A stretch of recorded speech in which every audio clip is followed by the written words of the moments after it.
What I love about Julius Caesar is the language, but in the case of Julius Caesar, conscious of the fact that Rome itself turned on the power of rhetoric. Rhetoric was absolutely central to the whole culture, particularly the political culture of Roman society, and the way in which the play itself sort of captures the centrality of language as a way of organising reality with some of the most varied and powerful rhetorical speeches in all of Shakespeare's plays.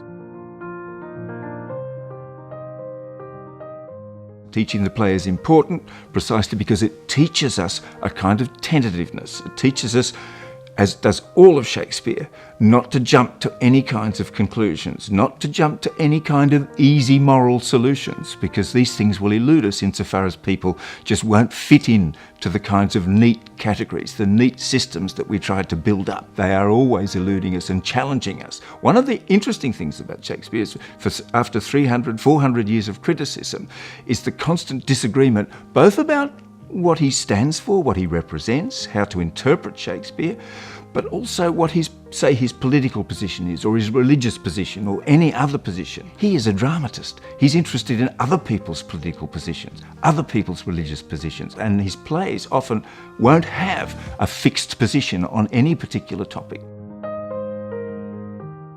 What the workshop does, by relating Julius Caesar, in this case specifically to complexity theory, is enables them to identify the ways in which Shakespeare's drama itself is as it were, an unfolding complexity. There are wonderful opportunities of looking at Julius Caesar, looking at the ways in which Julius Caesar the play, by using such different perspectives. Look at Brutus, look at Mark Antony, look at Julius Caesar, look at Cassius, look at the various ways in which they reinterpret each other. And what they're constantly doing is trying to bring the reality and the myth together, the rhetoric, the speech, and the reality of the characters' motives and the characters themselves. The reason that the Imaginarium is important is precisely because it allows both teacher and student to put aside some of their more habitual practices and to come at these from different learning angles and different experimental possibilities. What we want you to do is to use it as a springboard to invent your own alternative pedagogical procedures, your own alternative ways of thinking and interpreting